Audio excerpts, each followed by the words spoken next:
ताई आगे बढ़ो, हम तुम्हारे साथ हैं। छाया ताई आगे बढ़ो, हम तुम्हारे साथ हैं। भारत माता की जय। भारत माता की जय। जय हिंद। जय हिंद। महाराष्ट्र छत्रपति शिवाजी महाराज की जय। हर हर महादेव।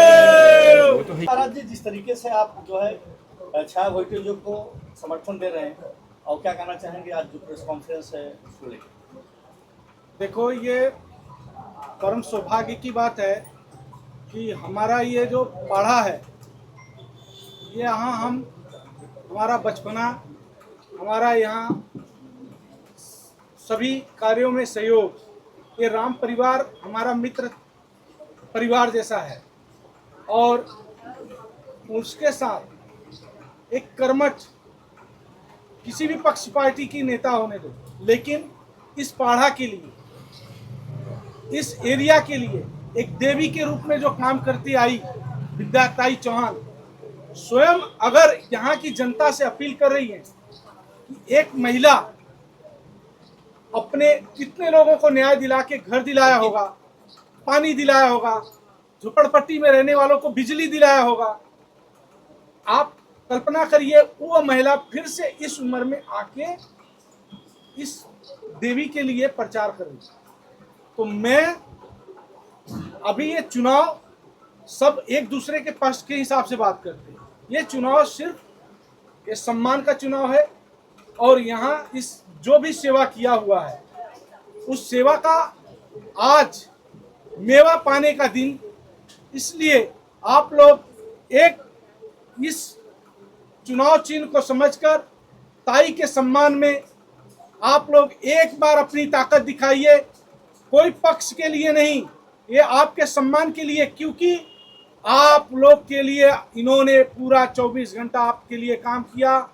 और हिंदुत्व के लिए मैं काम करता हूँ, मैं पूरे देश में काम करता हूँ, लेकिन ये पाढ़ा में मेरा जन्म तो नहीं हुआ है, लेकिन मेरा बचपना पूरा निकला इन परिवार में।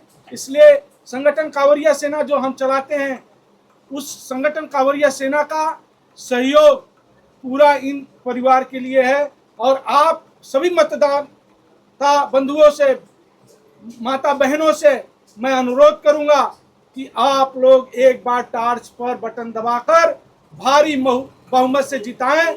आपका सारी समस्या, आपको फॉरेस्ट चाबी दिलाने तक का काम, आपको सड़क, बिजली, पानी का जो समस्या है, जो यहाँ नशा मुक्ति का समस्या है, नशा का जो समस्या है, वो नशा मुक्ति का आंदोलन लेकर हम लोग काम करने का प्रयत्न करेंगे। और राम बोइटे परिवार जो है, जो छाया ताई है, इसके माध्यम से इस वार्ड को चमकाकर एशिया के जो नंबर 1 की ये महानगर पालिका है, उसके महापौर जो भी चुने जाएंगे उनसे यहाँ काफी काम ले आकर काम कराने का काम ताई और छाया ताई करेंगी। हर हर महादेव। महाराज जी, एक आप संकल्प यात्रा भी कोई निकालने वाले हैं पूरे देश में, उसके बारे में चुनाव का नहीं, वो बाद में लेते हैं। पहले ताई करें।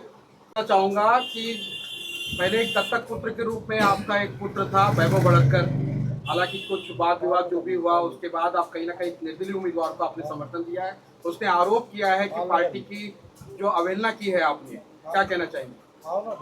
जी देखिए, दत्तक पुत्र आप कहते हैं, तो पुत्र अगर पुत्र के तरह नहीं रहा तो उसका भी विरोध करना पड़ता है। वो मुझे उसके बारे में कुछ नहीं बोलना है, ना ही उसने हम लोगों का साथ छोड़ा है, हमने नहीं किसी का साथ छोड़ा है। हमने हमेशा लोगों का साथ दिया है। और मैं ये चाहती हूँ कि महापालिका का चुनाव जब महिला वार्ड हो जाता है तो अपने पत्नियों को, अपनी बीवियों को खड़ा किया जाता है, लेकिन छाया वोइटे एक ऐसी महिला है जो सभागृह में महापालिका के बोल सकती है, लोगों की समस्या का उसको ज्ञान है। और वो एक शिक्षिका है, यानी स्कूल में पढ़ाती है, स्कूल टीचर है। वो अच्छी तरह से भाषण दे सकती है, बोल सकती है। बाकी महिलाओं जो खड़ी है वो क्या है, उनके पति जो है वो क्या क्या करते हैं उसके बारे में मैं ज़्यादा बताना नहीं चाहती हूँ। लेकिन राजनीति इतनी गंदी हो गई है कि अभी किसी पॉलिटिकल पार्टी के ऊपर लोगों का भरोसा रहा नहीं है। और यहाँ का जो वार्ड है, जो हम लोगों ने 2000 साल में यहाँ बड़ा डिमोलेशन हुआ था, ये ज़मीनें फॉरेस्ट में है, ऐसा कह के बहुत लोगों को बेघर किया था। तब से लेके हम लोग यहाँ लड़ रहे हैं और यहाँ के करीब 12-13 हज़ार लोगों को संघर्ष नगर चांदीवली में पुनर्वसन किया है। हम लोग कोर्ट की लड़ाई लड़े हैं, हम लोग रास्ते की लड़ाई लड़ी है और मुझे ये खुशी होती है कि अभी छायाताई अगर चुन के आएगी तो ये जो प्रश्न है उसको हम लोग मुख्यमंत्री के पास लेके जाएंगे और इनका पुनर्वसन जल्द से जल्द होना चाहिए। यहाँ पर लोगों को धमकाया जाता है, डराया जाता है। मुझे ये सलाह दी जाती कि आप अपनी पार्टी की तरफ से क्यों नहीं खड़ी है। पार्टी ने पार्टी को अपना टिकट नहीं मिला तो जो कार्यकर्ताओं ने मेरा जिंदगी भर साथ दिया है वो कार्यकर्ताओं को मैं नहीं छोड़ सकती। कार्यकर्ताओं का साथ देना 2019 में मैं विधायक करके यहाँ से लड़ी थी, तब पैसे बांटने का काम किया था बाकी लोगों ने और वो जीत के आए। लेकिन हम लोगों ने ज़िंदगी में पैसा ना ही कभी कमाया है और ना ही लोगों को बांटा है। हम लोग डॉक्टर बाबा साहेब अम्बेडकर का संविधान मानते हैं, हमें मत का अधिकार दिया है लोगों को काम करने के लिए और लोगों को ये बताना चाहते पैसा कितने दिन रहेगा आपके पास, लेकिन ये जो काम है हम लोग जो घर देंगे वो 50 लाख का घर होगा और 30 लाख 50 लाख का घर होगा, आपका पुनर्वसन होगा। हम लोगों ने किया है, लोगों को विद्याताई की सच्चाई मालूम है और वैसी ही उम्मीदवार मुझे मिली है, इसलिए मैं छायाताई का साथ दे रही हूँ कि आगे चल के वो अच्छा काम करेगी। अभी महाराज जी यहाँ पर आए हैं, उन्होंने भी बहुत अच्छा ये किया है। आज देश में, पूरे देश में वातावरण बिगड़ गया है, धर्म के नाम से, जाति के नाम से लोगों को बांटा जाता है, लेकिन सच्चा भगवान हमारे दिल में होना चाहिए। इंसानियत यही बड़ा सबसे धर्म है। जो हर हर महादेव जो बोलते, मैं भी उन्हीं की भक्त हूँ, तो मुझे ऐसा लगता है कि महादेव जी ने यही बताया है कि उसमें कोई धर्म विरम नहीं है, लोगों का इंसानियत ये धर्म है। लोग अगर गरीबी में रहते हैं तो उनको बाहर लाना चाहिए, उनको ऊपर उठाना चाहिए, बच्चों के लिए स्कूल होना चाहिए, अच्छा आरोग्य केंद्र होना चाहिए। पानी नहीं है, अभी लोग धमकाते हैं कि हमको नहीं दिया ना तुम्हारा पानी काट डालूंगा, तुम्हारा बिजली काट दूंगा। अरे ऐसे कैसे काटेंगे, गुंडा राज है क्या? हम लोग बैठे हैं ना, तो हम लोग ये चाहते हैं कि किसी को धमकाना नहीं। आप भी चुनाव लड़ रहे हैं, आप भी लड़ो, हम भी लड़ेंगे, लोग तय करेंगे ना किसको वोट देना है। तो मुझे लोगों को अपील करनी है कि ये चुनाव छायाताई भोईटे खड़े है और ये टॉर्च जो निशानी है ये रोशनी दिखाता है गरीबों के अंधेरे जीवन में। ये टॉर्च की रोशनी जरूर उनको रास्ता दिखाएगी, सही रास्ता दिखाएगी। एक बार छायाताई को चुन के दो, फिर वो नगर सेविका बन जाएगी तो हम लोग मुख्यमंत्री के, भले ही कोई भी पार्टी का मुख्यमंत्री हो, उससे कोई देना देना नहीं, लेकिन वो महाराष्ट्र मुख्यमंत्री है। जब मुख्यमंत्री के पद पे आप बैठते हो तो आप पार्टी पॉलिटिक्स नहीं कर सकते। आपको लोगों को घर दिलाना है। जो 20-25 साल पुराना ये प्रश्न है तो उसको आपको हल करना आपकी जिम्मेदारी है। शरद पवार साहब थे, विलासराव देशमुख थे, सुशील कुमार शिंदे थे, तब 12,000 लोगों का पुनर्वसन हो गया, उसके बाद हुआ नहीं है। तो ये सरकार की जिम्मेदारी है कि यहाँ के लोगों का पुनर्वसन जल्द से जल्द करे और उसके लिए मेरे प्रयास चल रहे हैं। 7-8 मुख्यमंत्री हुए, हर एक के पास मैंने ये मांग की है कि जल्द से जल्द पुनर्वसन करो और वो छायाताई अगर चुन के आती है तो हम बड़ी तादाद में कर सकते हैं। तो इसीलिए आने वाले जो 15 तारीख है उसको ये टॉर्च का बटन 5 नंबर का आप याद रखिए और बड़े से बड़े वोटों से जिताइए। है कि पार्टी से पहले कार्यकर्ता हैं आपके लिए, ऐसा ये मानना सही होगा?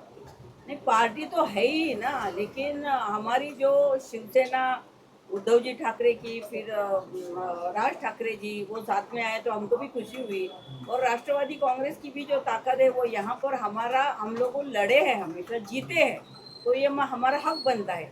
तो ये सीट हमारे पार्टी के लिए छोड़ना जरूरी था। तो ये अगर नहीं छूटी है तो हम लोग कार्यकर्ताओं का साथ तो जरूर देंगे।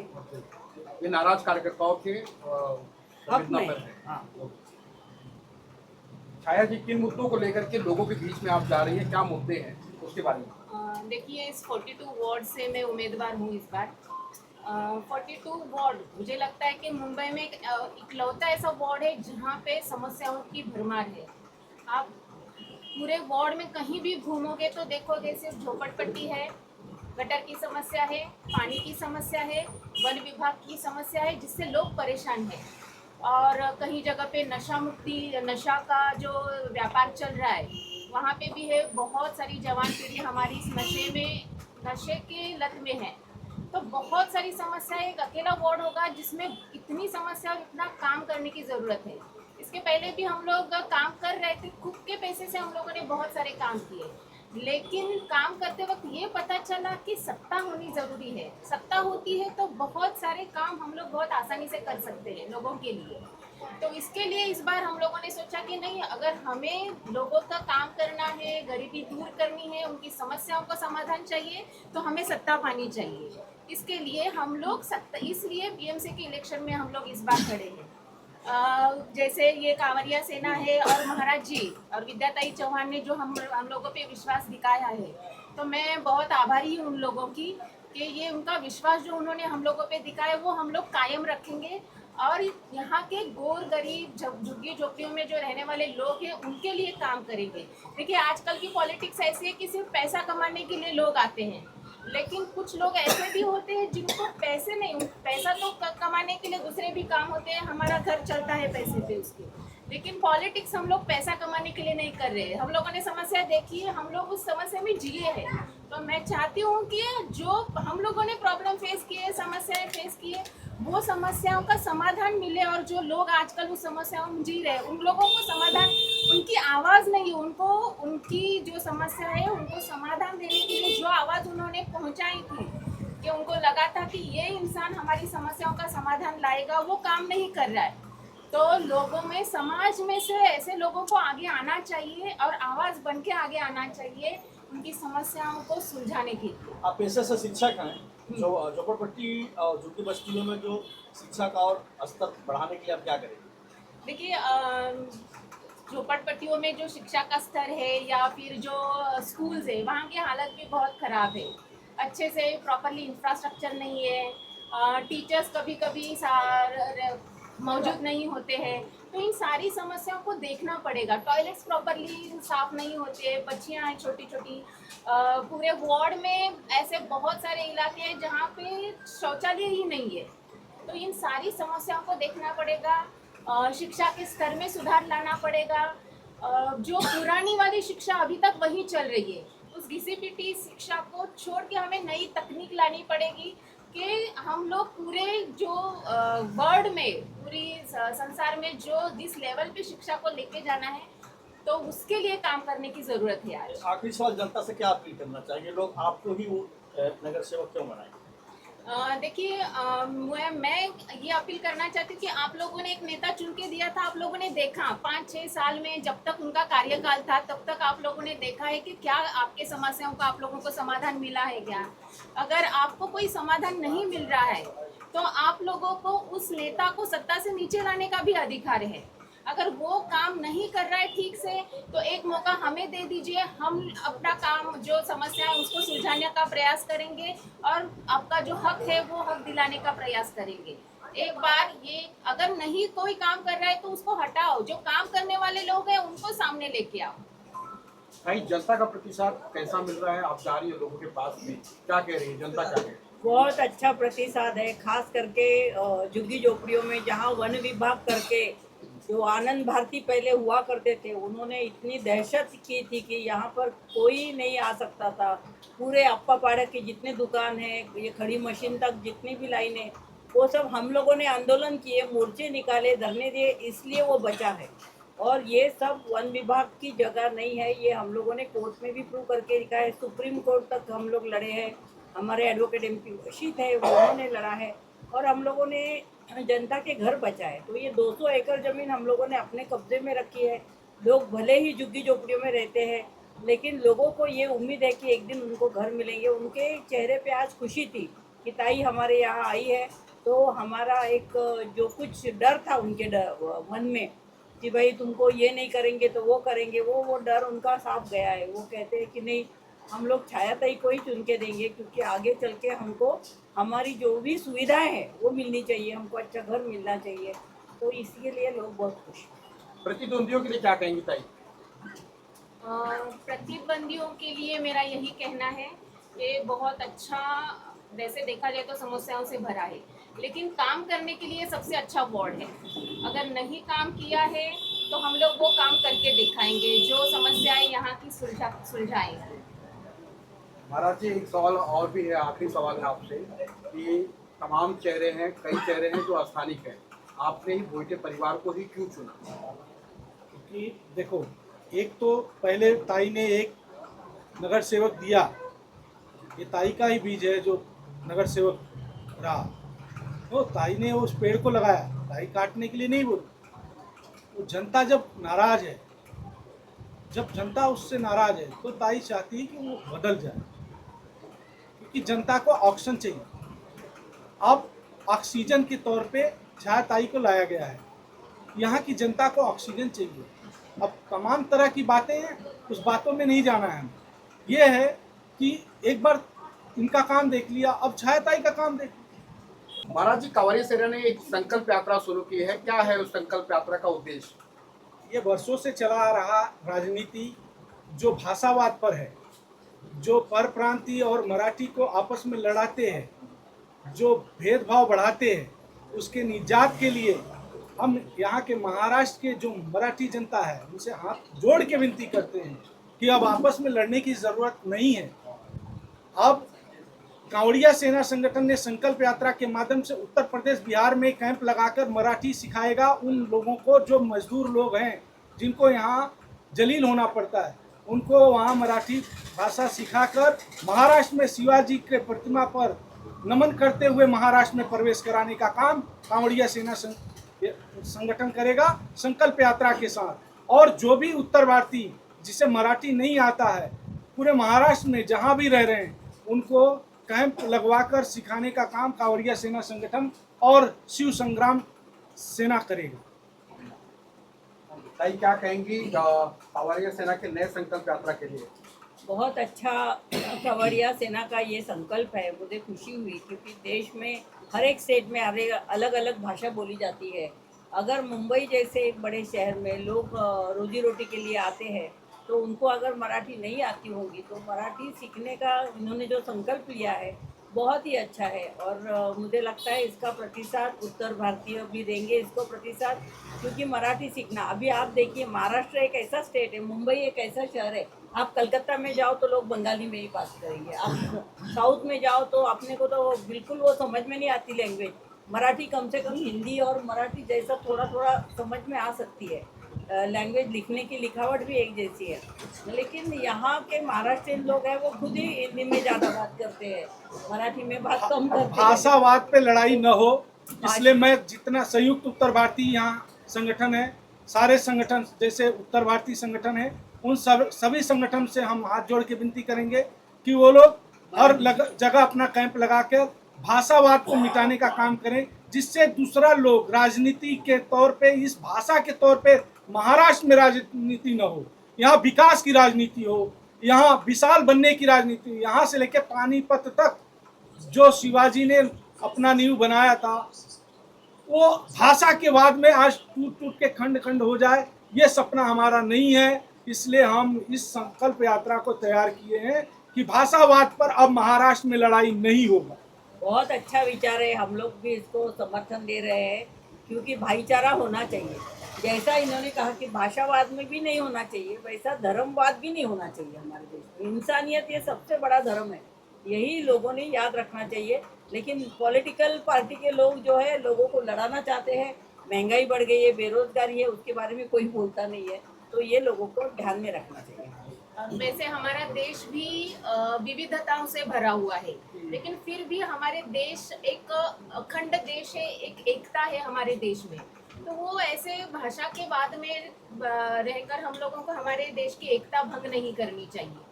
हम लोग किसी भी स्टेट में जाए, हमारे देश के स्टेट की रचना ही भाषावार रचना की गई है कि वो वहाँ का जो कारभार रहेगा उसको आसानी हो इसके लिए। लेकिन अगर किसी राज्य से दूसरे राज्य में लोग जाते हैं नौकरी धंधे से, रोजगार के लिए, तो उनको वहाँ पे ये उनको भाषा नहीं आ रही है, ये भाषा नहीं आ रही है, इस वाद में नहीं आना चाहिए।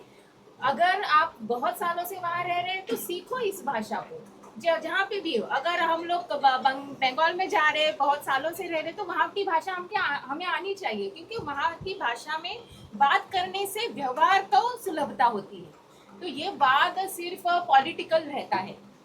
जनता के बीच में ये बात कभी नहीं होता है। जनता आसानी से हम एक दूसरे से बात कर लेती है, चाहे वो हिंदी में हो या मराठी में हो, बंगाली में हो, किसी भी राज्य में जाओ, उनको सुविधा चाहिए।